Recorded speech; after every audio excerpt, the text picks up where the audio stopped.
les 24. Oh, roga pas au bêta. Banani, si on a promotion à roga.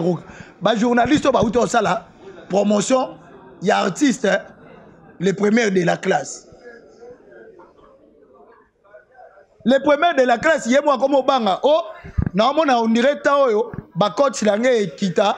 Non, il y a sur les premiers, roga, sungangai. Roga, au bêta ni bokoko. À part bokoko, au bêta msounin. Moutazo tinda yo. Moutakosi yo po na date wana. Zelo mona yo na Didier Lacoste. Ndebo suka na makambo na Afrique. Loi bino bozwa ba date bizozwa. Bon comprendre qui est fait rigola. Loi. Abi batu nyonso ba fetaka le 25 ba on fêter le 24. Batu to ba fetaka le 23. Ba poussi ba date na bango ba bité biso to fetango le 24. Bato ba fêtera le 26 juin, babi ba fêter le 24. Au moni artiste ce qui a li tant va prononcer likambu wana bato belé bazwa rapport ba utilisant. Mais je perds na Didier Lacoste. Didier Lacoste muto azotinda yo aotindo mabe. Yo mo pena zota ya consulter ban centre na yo. On comprend que date il y a le 24 même ba koko na biso ba yebi que date wana eza journée ya faire rigola. Mais pourquoi l'artiste elle a confirmé date quand il y a le 24 ba komo luka ko bundisa le 24 wana etele yo pe et puis, c'est le seul concert où il y a en 2023 dans le stade. Allez, c'est ce qu'on suivait les guides. Il faut mettre un concert en 2023 bongo. Bah, mais si non, il y a un stade. Bon, Luganin. Bon, moi, je vais dans le stade. Bon, tout ce qu'on va vivre, faire gola. Na nyobete ya biso déjà indépendance jour wana na ndenge no po yo oyemba ngo bien obeta ngo na stade batu de abakanga le 30 juin ba koma obeta indépendance yo obeta na stade po abeta ngo de ababolika ngo so papa Hervé anga nzambe mwana bato mama Marie taka mama mo Kabila Kolikobo Sambara Kolima Zapata vraiment bon s'abonner Sambara Kolima Zapata Kabila Kolikobo Sambara Kolima Zapata MJTV Sambara Kolima Zapata Mami Wanza Yoga Mami Wanza Dani Timanga vrai no ko vrai tanta sola bien gauche droite ala tamna pantalon quoi au moins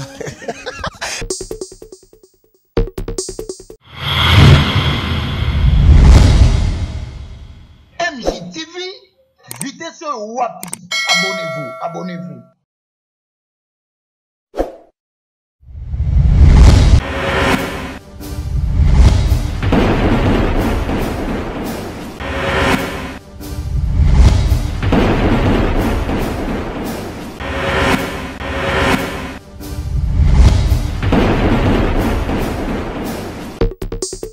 Voilà, bienvenue comme ça dans votre chaîne MJ Télévision et surtout dans votre émission Analyse populaire qui est aujourd'hui présentée par moi, Dani Timanga, garçon le 19 février. Bienvenue comme ça, fidèle internaute dans votre chaîne MJ Télévision.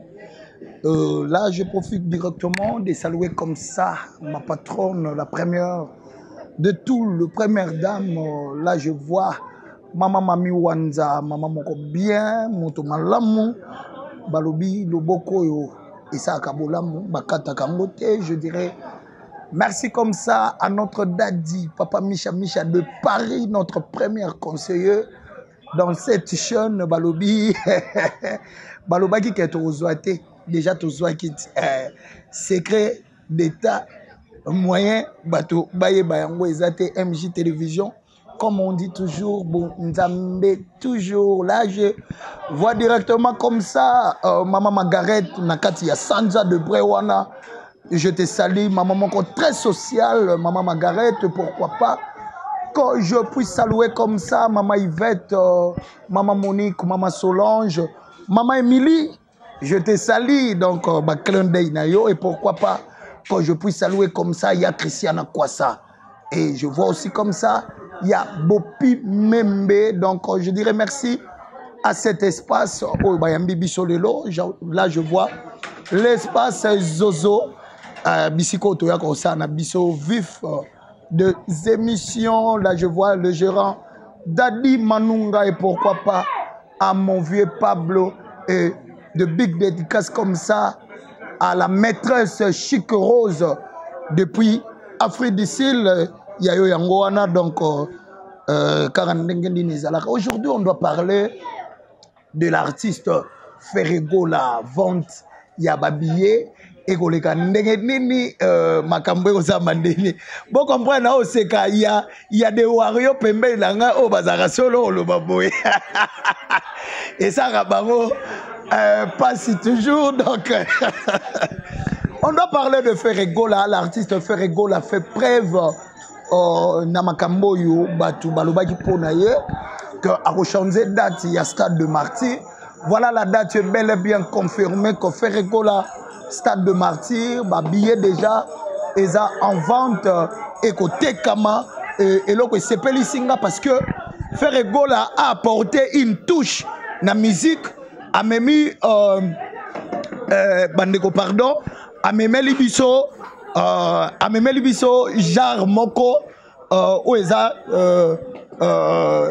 de la première vente moko boza ko mona que ba billet za ko tekama na mutuka ba ko tambola bizorbi ekobeta ba ko tekela batu ba billet bandeko natali ba vente ndenge za ko salama na mutuka bana tiangu félicitations penda tiangu eza lokola place au batiaki lokola barrière que bana tiangu concert wana babimate totia moi musicien moko boye yé pas beta wana na masina pour que tout ça moi barrage mais natali vente ya ba billet ndenge zo ko salama na tiangu bana tiangu boza ba numéro 1 boza ba numéro 1 parce que Ferrego là émis de joie totali ba ngiringiri ba yolo totali ba lumete totali ba bandal ba wileri ne biyezote kama. Moi je me suis dit Ferrego là a grand stratège. Ferrego là c'est vrai azala pena na makolo Yahweh ranson. Sur ce là je dis vraiment merci à tous les Gaulois. Sensibilisation oh batumusu bakoloba ba Gaulois sensibilisation ezate boy non likambuna likambunga lo baka esala maranata nango. C'est pas pour rien baebisaka mutu la patience paye. C'est pas pour rien baebisaka mutu likambu soko kobi na kosala yango bien ozwa pe bien bandeko et où tu les kamwa batamo quoi les gens critiquaient Ferrego là boy comment l'artiste a continué à nous kaka studio ya pamba studio na baninga na ye pona ka koyemba et comme ça la makambo batu ba komo loba batu ba komo critiquer batu ba komo kende na vinga lo ba so za ya nzambo za ya nzambo so za pe ya nzambe te oza pe ya nzambe te ba combattre yo me ba kolonga yo te. Ferrego là so tali concert ya stade yo liboso ezaki date boye babundisi yango alongoli date babundisi yango ataki le 30 juin. D'autres personnes disent ah non Ferrego là oui a profité pendant le 30 juin parce que boye alingi le 30 juin batu ba vanda na bango batu bakoya na bango bakomona place akokende eza te baya boy soki aza vraiment musicien a changé date faire rigolo bien balobi bongo a changé date atie le 24 siko date ya le 24 et comme le roi a problème na la vidéo mo gouve le gaulois abi batu nyonso bafetaka le 25 bafete le 24 batu to bafetaka le 23 bapusi badati na bango babite biso to fetango le 24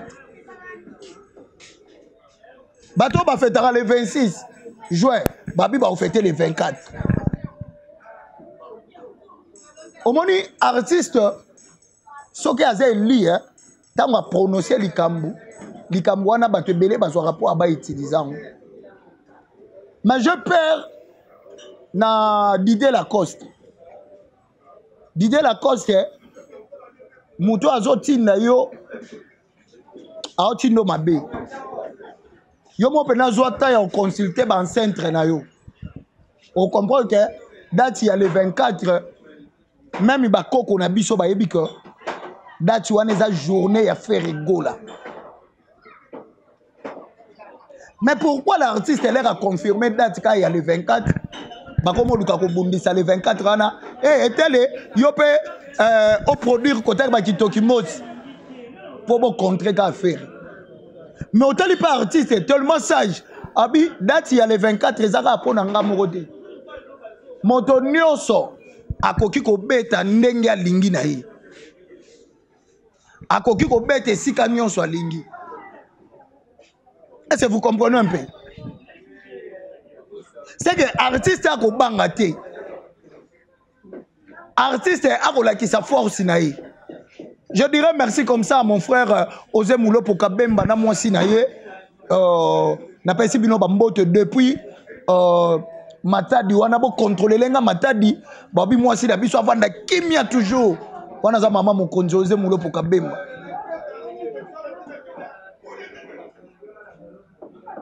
Na yebi ke ba mobilisation eza ko salama. Pour la date il y a le 24. Vous n'avez pas vu que les États-Unis fait rigolo un bon matin comme ça. Mundele américain moko na mobali ne nzoka bazamba golo. Ils ont venu chez l'artiste pour s'exprimer sentiment nini o bazaka nango na artiste. Et puis comment na artiste na mboka na bango. Non, les gens doivent connaître la musique. Musique ezali koyemba. Musique ezate le roi n'a pas exemple. Nde ba pasteur basala ba évangile na bango. Abi bon na osala campagne mon na stade. Batu baye plein. Pasteur a teité. Est-ce que batu wana ba oza satisfait to ba ozonga desi? Soki musicien lo ba obeta stade. Est-ce que soki batu batondi ndelingi ko lo ba kayemba te? Ndelingi lo ba kasenga. Excusez-moi, comprenez un peu, je suis souffrant. Oh, quand un fois artiste à l'obara, je suis souffrant. Quand un fois, Nargadambe, Kobanga pe, Nzoka ba numéro 1 pe babanga. Ba le premier de la classe, Bobanga pe, Boye ba pe que ba le dernier moko baza ba ko triplé pe match. Ba compliqué match.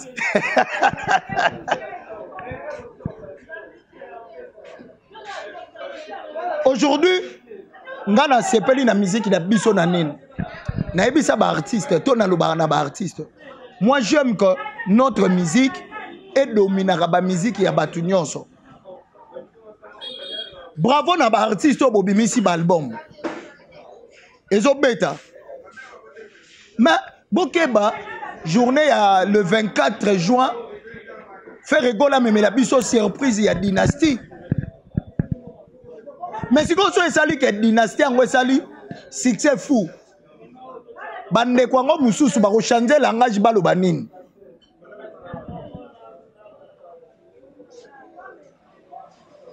Ngala lo baka musique eza mondo yo eza yo yakala kisa nini yo zali ngape na yana la kisa nini nazali. Public la biso nde kata. Ah, papa Misha Misha. Malgré papa Misha Misha zane mosali ya nzambe, mazali papa. Na famille na ya zapela bandeko ya ba musicien. Arbo ya bangote.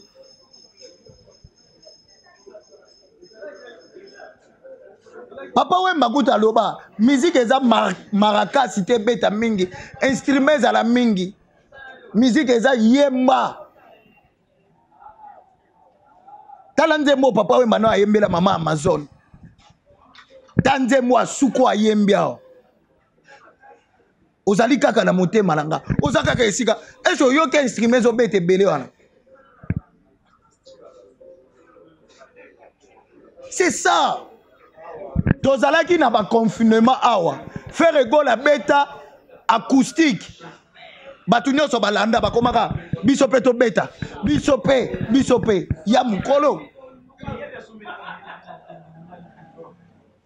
Bandeko. Stade de martyr. L'artiste ne promet pas seulement de venir se faire voir. Et pas ya fanatique là yoka ne batu ba lo ba tous les 24 ba on peut ba roya mais ba wangila bandi marate ah lite ya kando za wapi yo mutukutu ba beta hein ba wangila bozo luka nini na concert ya faire egola nani azotinda bino bozwi kuna boke pa ya na braza. Oh nani roga yope sine kako beta basir musu bino bochaka batu roga hey kebe suke la olo kwa nani oy hey le 24 eza journée moko eza sacré le 24 eza sacré bolobaki ke biso totondi ici.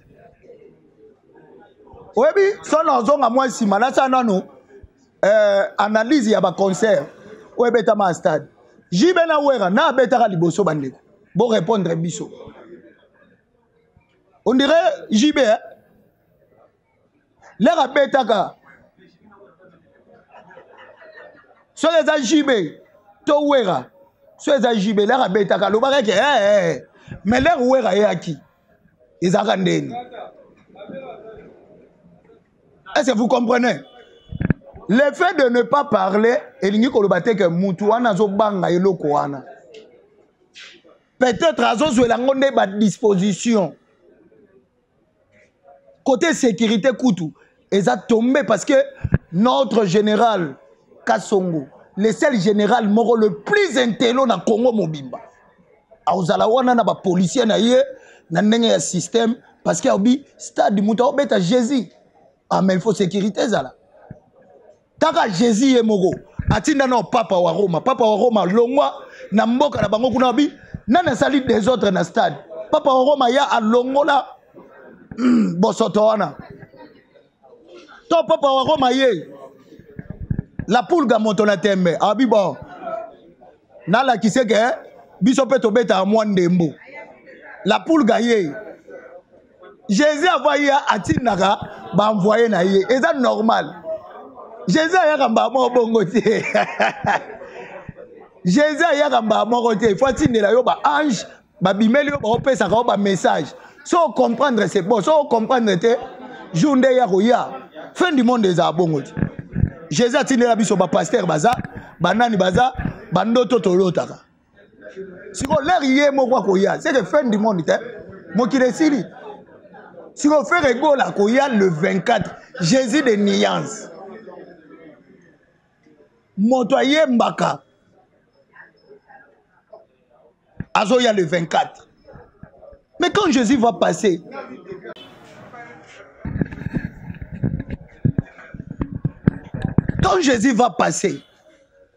il y aura le changement.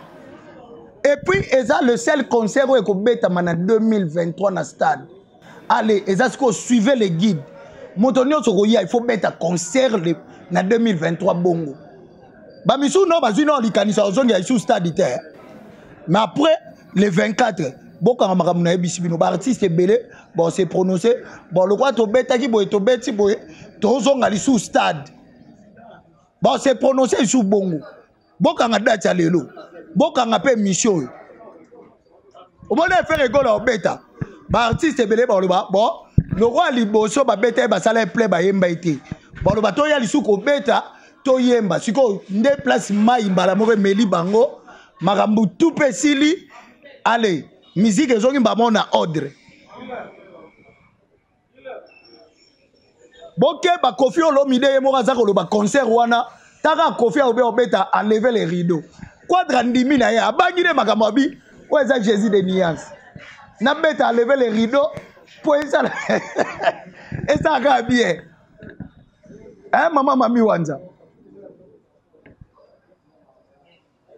faire rigolo à Jésus de nuance à ça focaliser pour le 24 juin Montonio Saroya na stade il faut à la bien sécuriser et là qu'on a zongi na lo qu'on est na ndako oyo kinzala concert wana za le roi barbecue parce que ba ko banda ko tumba biloko ko lia libanda taka bana poto ba ko yebele o vie nani oyo ka ba bwa ka wana na concert wana kozala ke ba bo vanda pembeni mo bo vanda nai le 24 juin l'artiste fait rigolo va retourner à Kinshasa le 20.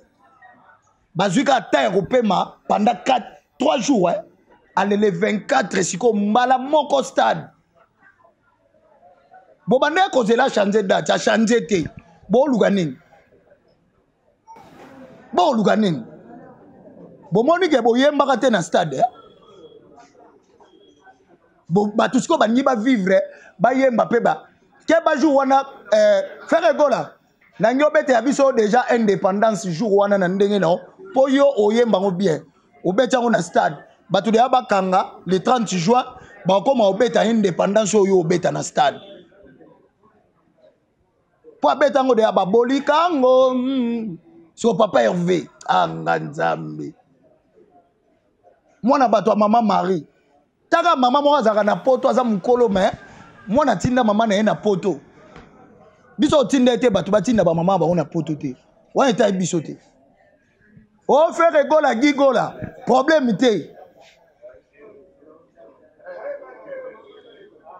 ma va gigola akota sa mabele batinda tinda ba poto mais yo avant o tinda bango et ça le problème musique il faut ça la bouille. Ba journaliste au bazar ko sala déjà promotion pour na roga na Braza. Boko kanisa nini. Et puis au moment que fait rigolo à muto pesa batu ba calcule. Ba journaliste au balobela artiste numéro 1. Quand le même journaliste au balobela numéro 1 ba katisi na ngambu pour balobela roga. Pour mon date wana eza date moko boye. Et aux ala inoubliable. Il y a bango concert ba betaka le 19 fois. Bobeta le 19, Bobeta le 29. Ah, seul le 29 boy. Mais si on t'a dit date wana, ba journaliste musoute ba banda le belango, ba kende, oh musicien moi boy pas Bobeta le 29. Té. Mais pourquoi quand il a fait rigolo le 24? Oh roga pas Bobeta. Banda ni siko ba sa promotion à roga. Ba journaliste ba uto ça la promotion, il y a artiste les premiers de la classe. Les premiers de la classe, il y a moi comme au banga. Oh, non, on dirait que ba coach langé kita. Non, il y a sur les premiers te roga sungangai. Roga, obeta ni bokoko. À part bokoko kas. Obeta msunin. Mutu azotinda yo. Mutu akosi yo po na date wana. Zelo mona yo na Didier Lacoste. Ndebo suka na makambo na Afrique. Roi bino bozwaka ba date bizozwa. Bon comprendre qui est fait rigolo muto aponaka date wana. Date wana ba sacrifier yango. Date wana za makambo belebele na kati. Et bino bo luka boya ko tia libaya place obokoko ya otiati. Nyonso wana po batu ebele bazo banga ba otala ke ye batu bakota muke pona zwa mwanta ya koseka e. Si vous avez Kinshasa, il y a combien de millions de personnes? Bagolo na nous a fait rigolo là baza combien? Ba mourir à bonne musique. Docteur le baba na vivre la musique oh ba silisa petit à papa Wemba te. Ba comment mona papa Wemba pas faire rigolo. Bana oyo ya vient na biso madilu système. Bazara so faire rigolo oyemba madilu, ba mona madilu. Ba mourir ya madilu jour wana ba na stade. Ba mourir ya Franco Luambo Makiadi. Bango pe ba na stade. Ba papa biso ba na yoka Elisa Lutala ba ozala. Po ba yebi muntu akoyemba oyo aza artiste o ayembe la biso musique o biso ba responsable photo bina. Ezateka nani kanga te oya oyembe la biso ba nzembo moko ya ba ancien succès ba bibi yangu. Moi c'est époque ya kala. Mais ça va bien, musique c'est ngabo. Ah, Poutine, c'est le Oscram. Le 24, bon Kemba, papa m'a passé aya au sepeli ça ba gaulois.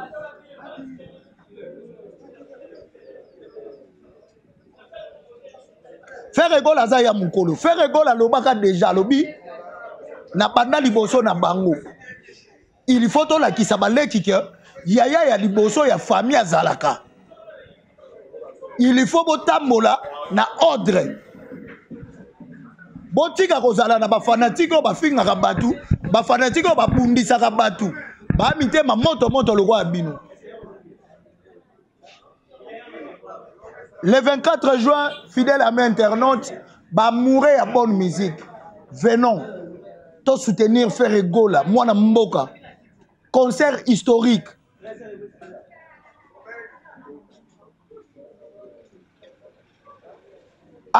Ferregola emba déjà. Batu balubaka azalaka fier, azalaka fier. Aza fierté, eza ndenge na ngai. So ina olo bate ona lo bagate. Elingi ko lakisa te ke la za fier. Baleka ba finga ka na ba TV mko moko ta répondre. Moi na faire loba makamba fera. Est-ce que vous m'en répondez? Mon papa moko boy moi na rat. Simbe muke boy. Oh naza Lazare. Oh, oza Lazare. Ya Bible, to Lazare ya mikolo. Keba Jésus de Niance royal le 24 oyebiso. Lazare, sors. Papa Wemba yebisa ka sort. Obima raté. Lazare. Papa Wemba le roi Koufa. Yemoko Jésus Nzambi wa bimisa ka na Lilita le 24 oyebiso Lazare sort. Et puis tu vas sortir alinga komona mutaza na monde ya ba weite. Et puis là oyebiso sort a kopesa mba moko conseil état que papa Kulutu dit mwana koyebisa isu papa te kaza Lazare. Voilà, merci fidèle amis internautes, merci. Comme ça, na ba union surtout besoin qui li baku ya kolanda biso la chaîne Bino MJ Télévision. Abonnez-vous massivement, vous ne manquerez pas des informations parce que Daniti Manga, il est toujours au four et au moulin. Donc toza wana puna ko servir Bino au temps réel. Je dirais merci comme ça à l'assistance de ma concert Sylvie Bati. Je vois aussi comme ça Papa Micha de Paris. Donc Papa Moro super bien. Ah, Papa Moro super bien. Quand je dis super bien, super bien. Donc, je dirais merci comme ça à Ronnie Bessial, à Kevin, hein, donc à tout le monde. Hein. La grande H, Maman Hortense, on te salue et pourquoi pas quand je puisse saluer comme ça. Maman Émilie. Maman Émilie a dit qu'on est là. Donc, on est toujours de cœur avec vous, Maman Émilie, notre maman. Donc, on t'aime bien. Et pourquoi pas que je puisse saluer comme ça Maman Margaret, na Katia Sandra de Brewana. Mon côté, bango ti lelo balaki sa biso ba place na bango ba vanda raté. Maman Margaret, la 4 Santa de Brin. Maman Moko très sociale. Yalinga Mouto à l'élaté. Maman Margaret. Et je vois aussi comme ça, il y a Christian en croissant. Na kati ya ba François na hein, donc bayo ba contrôle ka France Mobimba, il y a Christian en croissant et je vois aussi comme ça, il y a Bopi Membe. Maître Tchétché, je te salue. Malgré l'anniversaire, tu bengi on a téléphone, au kangi téléphone, Sylvie Kouta baya qui na Maître Tchétché. Oh té. Et ça va bien parce que biso za rabonzambe Dani Timanga alinga koseka Dani Timanga alinga ane oza boy likamura motote donc tout ça fidèle à l'internet tout ça pour servir toujours notre chaîne et puis na lubai naza ya libela ekpe moto ekpe bende awa ça c'est ma maison ndakwa mama na ngana tata nanga awa ndakwa tata soke église obani ndakwa tata bona ndakwa tata te ndakwa tata na ngana mama na ngana MJ télévision abonzambe toujours je vous aime bien binonyo so bolanda kibiso so Dani Timanga na analyse a choqué au moins muke limbisa choc pe tozwangu kunati na choqué ba to choqué ba faire rigoler choqué ba. Les jours là, on doit bisorbiquer. Mikolo Moïsaka, bisorbiquer. Donc, là, Zebuluka, bisorbiquer. Donc, tant que le 24, on est pour bisorbiquer, on est pour yoka ba coup circuit, on est pour yoka ba vita imana. Faire rigoler Robini, c'est la biso, ba couleur na yé depuis à banda. Ba tu vas comprendre le langage à faire ételer Robi. Na invité ba vie na nga ya wenge pour faire rigoler ndiala ki sa ba vie na ya wenge banda na bango tia ya maison mère tia ye na jet set alingala ki sa batu qui est fait rigoler qui est Jésus de nuances dans cet pays fait rigoler Jésus de nuances mon kwantombo le papa Hervé le 24 rendez-vous à moko ba gauloise ba mourir ya bonne musique. Venons écouter notre patrimoine de la musique congolaise. Il s'agit de faire rigoler Jésus de nuances. Bakoko batike la bisoyi. Un patrimoine national, faire wala. Un patrimoine, il faut battre les collègues. Parce que tout ça déjà comme bisorbiqué. Bon, la dynastie est quoi, y a ma belle, tout ça, nini. On était là, parler de faire rigoler. Je dis merci comme ça à la première dame de Orléans, ma patronne, boss Nangai, maman moko, super bien, maman moko, très posée, maman moko, Mosali Anzambe. On t'aime bien, maman, nous tes enfants. Et on est toujours là, à côté de vous. Je dirais merci comme ça. Partagez les vidéos, likez les vidéos, commentez les vidéos. Ça fera énormément du bien. Quant à moi, je dis merci et bye bye.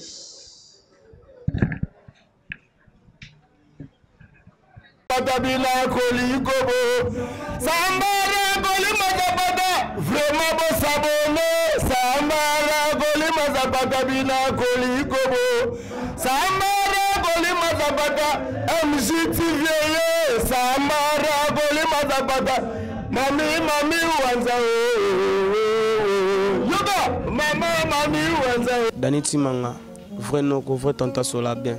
Gauche droite, à la table pantalon quoi. Au moins.